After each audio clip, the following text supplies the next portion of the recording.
4 fundamentos para una comunicación educativa basada en la conciencia. Estos fundamentos o bases o pilares son válidos para apoyar una educación que incluya la muerte en general y el acompañamiento educativo de alumnos y grupos de alumnos que han sufrido una pérdida de un ser querido en particular. ¿Sobre qué bases o pilares apoyar una comunicación educativa que incluya la muerte? Como hemos concretado antes, lo siguiente es aplicable a esta y específicamente a aquella en la que se acompañe a un alumno o grupo de alumnos que ha sufrido una pérdida. No obstante, es asimismo transferible a toda comunicación educativa desde y para la conciencia. El primero es conciencia de la prioridad de la teoría sobre la práctica. Este primer fundamento tiene una doble condición de meta base o meta principio porque está a un nivel más abstracto que los demás. De algún modo se refiere y se realiza a través de los demás. A todos nos interesa la práctica, la acción educativa, saber cómo proceder, cómo actuar en la educación que incluye la muerte. Bien al enseñarla, bien al acompañar por una pérdida de un ser querido o significativa. Sin embargo, un error frecuente de la pedagogía, de la didáctica y de la formación del profesorado actuales, en los que ya hemos reparado, es centrar la atención en la práctica, en la metodología, en los recursos, incluidas las TIC, y no en el ego educativo y docente, en la conciencia y en el autoconocimiento. La práctica no es suficiente porque es un efecto. Centrarse en ella es un error, porque una práctica puede ser aisladamente buena, pero puede que su base esté inclinada, esté escorada, puede que sea parcial o que sea inestable. Análogamente, podemos escribir correctamente una palabra en un papel con un bolígrafo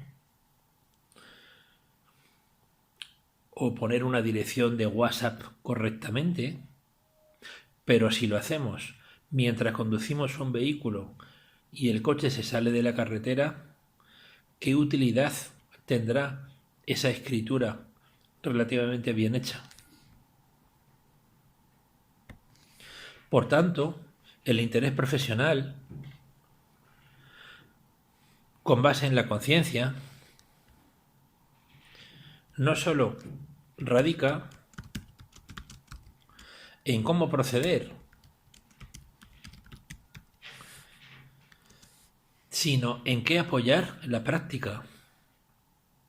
A tal fin se proponen estos apoyos en los que descansar esa práctica con base en la conciencia. El primer apoyo es el siguiente, de tipo etimológico. Teoría viene del griego, teoría, que etimológicamente significa ver, contemplar. O sea, no es algo abstracto que está por ahí flotando, inaplicable, es un anhelo, no, es ver. En segundo lugar, la teoría, por lo tanto, es la visión que dan el conocimiento y la conciencia. De modo que cuando se ve bien, se actúa mejor. Pero sin visión se puede hacer camino al andar, como decía Machado, pero quizás sin sentido, quizás sin agua, quizás sin comida, quizás sin abrigo.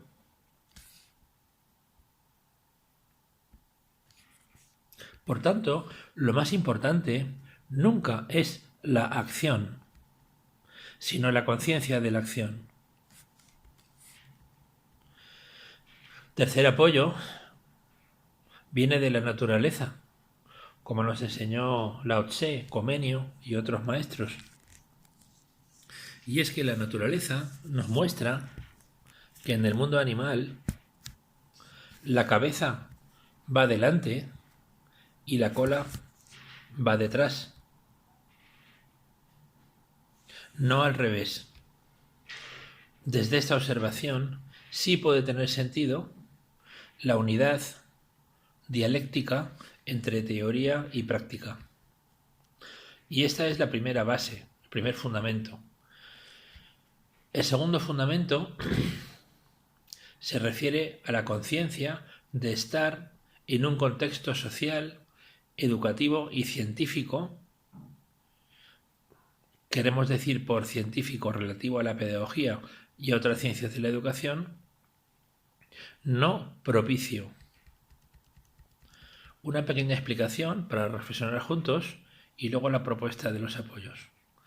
El contexto social y educativo no son propicios para la educación plena. Tampoco el científico.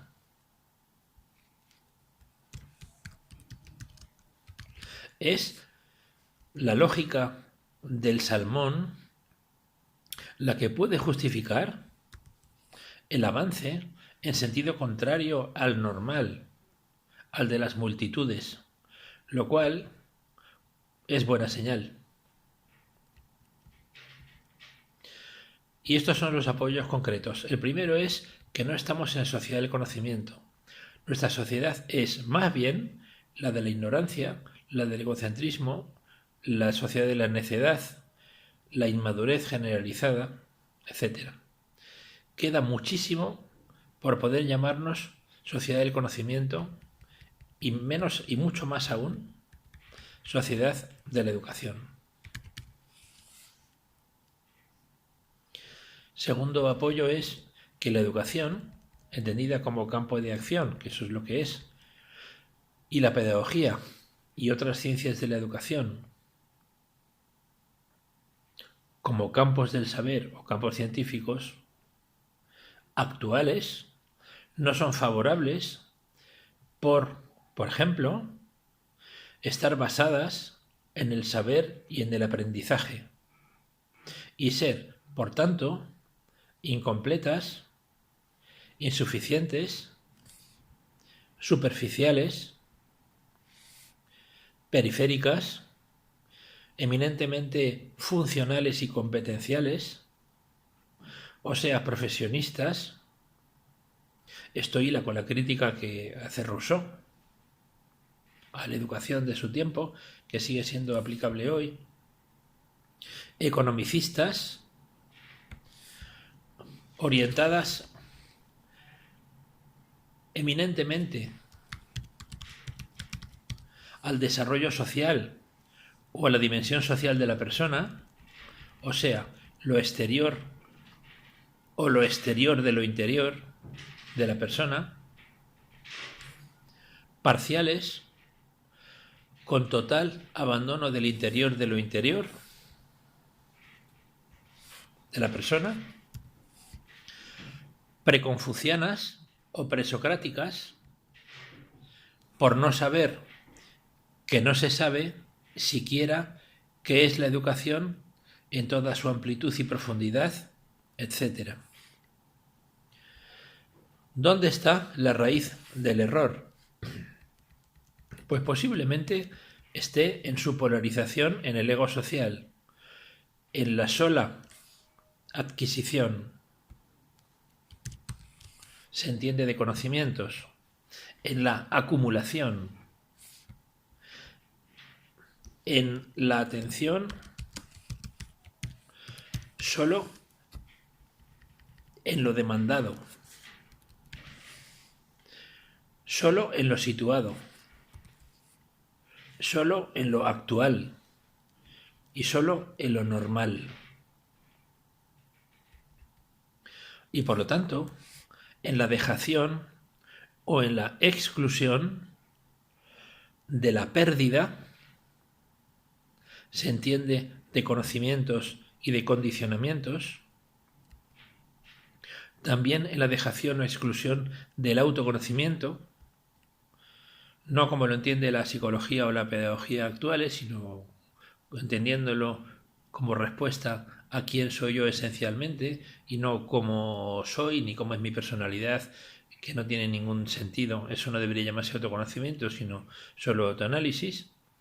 En la exclusión de lo interior también, como se propone, por ejemplo, desde los Upanishads, y más tarde apuntan a ello Lao Tse, el Buda, Sócrates, su discípulo Antístenes o el discípulo de este, Diógenes de Sinope.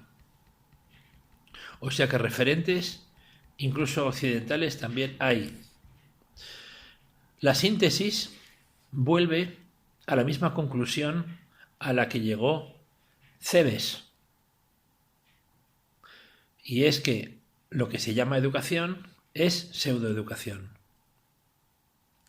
Se trata, pues, de pasar de una educación basada en lo existencial, el aprendizaje significativo y relevante y el conocimiento, a una educación basada en lo esencial y la conciencia, que incluyan el aprendizaje significativo y relevante, pero que no se queden ahí.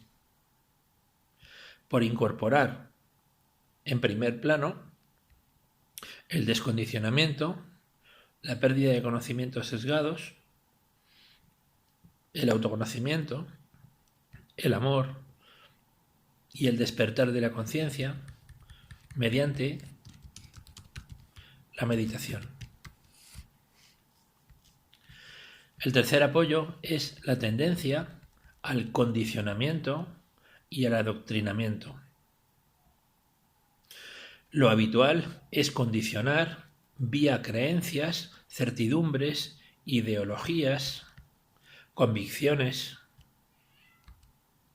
y ni siquiera desaprovechar las situaciones para seguir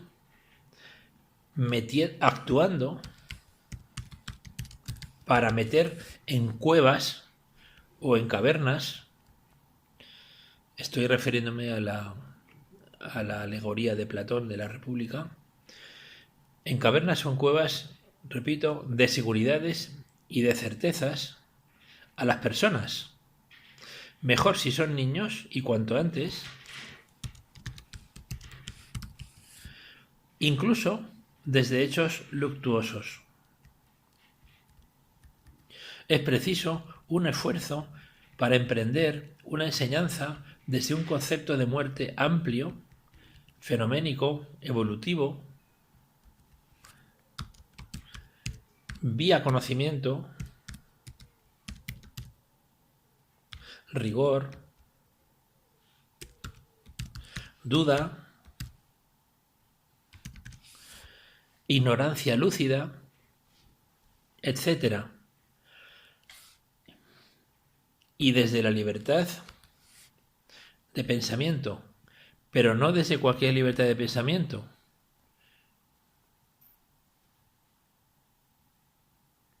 sino desde aquella que está basada en la educación personal. No es preciso dar respuestas cerradas a toda costa. La respuesta más honesta de la ciencia y de la docencia es no sé. Y desde ahí otras, como por ejemplo, también quisiera saber, yo tampoco lo entiendo, etcétera, etcétera, que pueden utilizarse para acompañar también a un alumno que ha sufrido una pérdida de un ser querido o a un grupo, y también en cualquier otro contexto educativo. Es preferible que la duda y la apertura entren por el atrio, a que lo hagan no saberes sabidos, porque si son estos los que entran, se estará consumando un engaño o una dejación didáctica. El tercer fundamento es conciencia de comunicación didáctica, radical e inclusiva. Un breve comentario y pasamos a la propuesta de apoyos.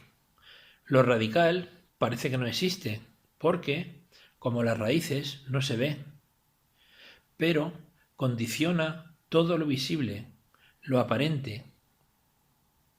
Es preciso incluir lo radical y lo normal en términos de conciencia y de normalización, como hace el camaleón, que integra imágenes de sus dos ojos con movilidad independiente. Los apoyos son conciencia de la muerte como tema radical.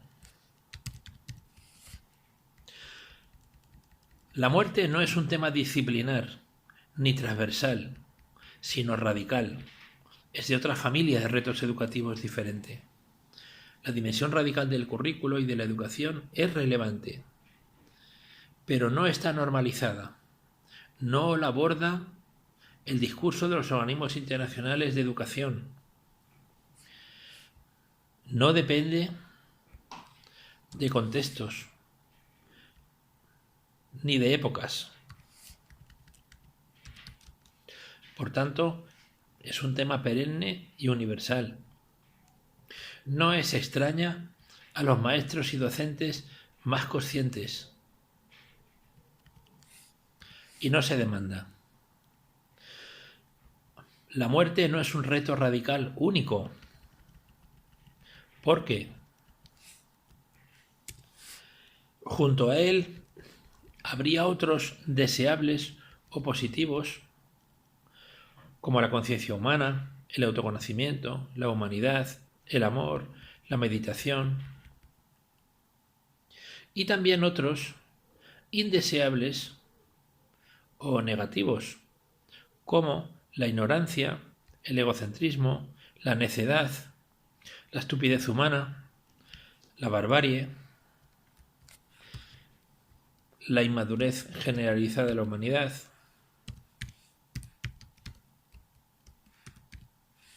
etc. El segundo apoyo es receptividad y conciencia de nosotros, en tanto que educadores que acompañantes. La educación también debe estar centrada en nosotros y no solo en el alumno.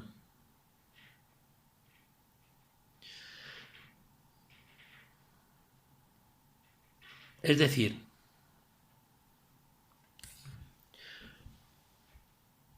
puede estar apoyada en el escuchar, en el crecer, en el perder, en el aprender.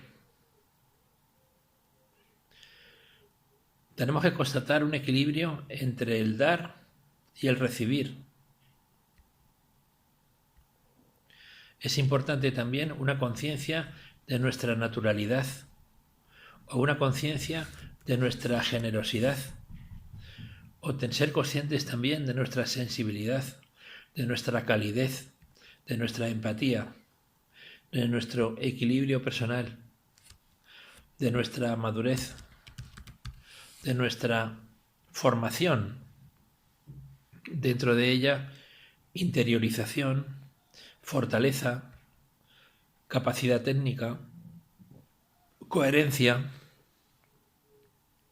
también una conciencia de nuestra pertinencia, por ejemplo, de no ser la persona idónea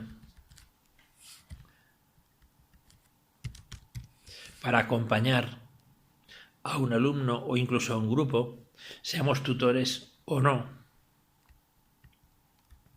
El siguiente apoyo es el respeto didáctico.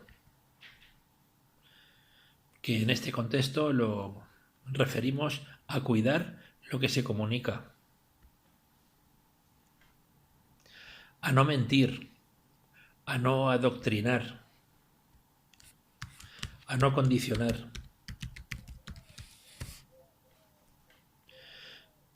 a través sobre todo de la comunicación cierta de lo que no sabemos.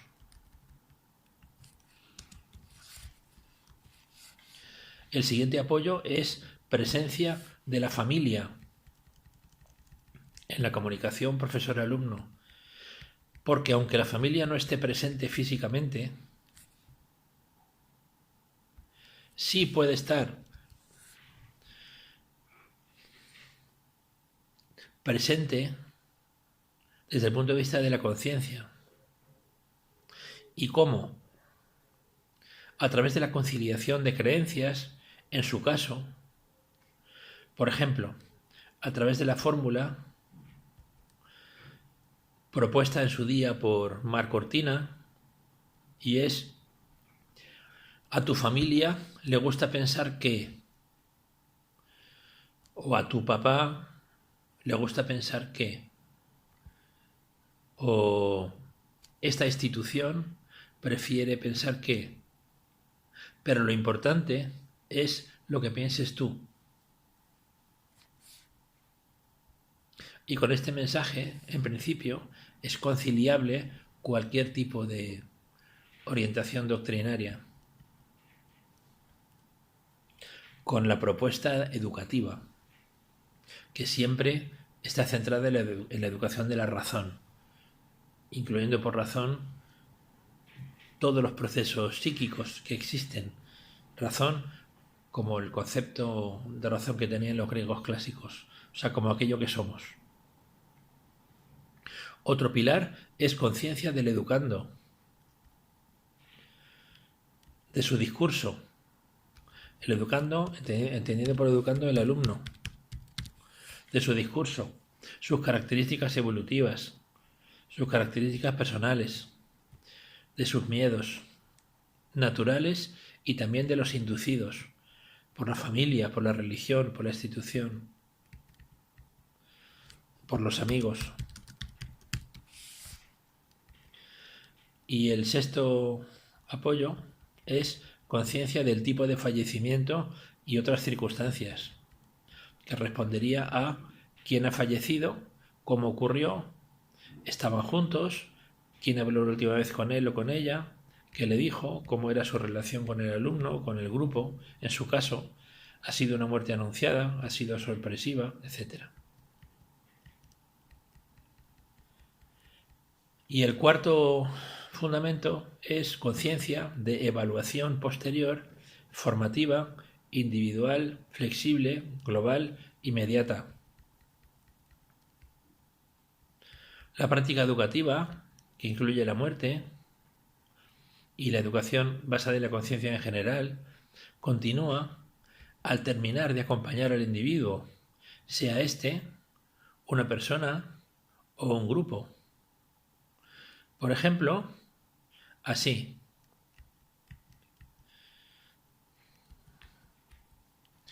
apoyándose en el amor pedagógico y en la paciencia, en el sentido de que no hay prisa, en que vaya más rápido o vaya más lento. Eso solo será un planteamiento y una expectativa erróneas por estar motivadas por el ego. En este caso el nuestro, o en este caso el esquema predeterminado que queramos considerar. El segundo apoyo es la observación y seguimiento desde atrás, de forma continua, discreta, para ayudar al alumno, comunicando desde nuestro comportamiento que estamos ahí para lo que necesite. El tercer apoyo es seguir ocupándonos de nosotros como centro de la educación. O sea, continuar formándonos, continuar equilibrándonos, continuar creciendo, continuar abriéndonos a otras personas, continuar compartiendo dudas, sentimientos, conclusiones provisionales, etc., para seguir atendiendo con serenidad, nuestro desarrollo o, mejor, nuestra evolución personal y profesional posible. Y, en cuarto lugar, observar la naturaleza para retirarnos definitivamente, para que el alumno se forme precisamente, porque si no nos retiramos, el alumno nunca se formará. Los continentes se forman cuando el océano se retira, decía Hölderlin. Pues como el océano, es importante retirarnos definitivamente, pero no irnos del todo, como el maestro de las novelas de los libros de viaje de Guillermo Meister de Goethe. El maestro está, pero no desaparece del todo.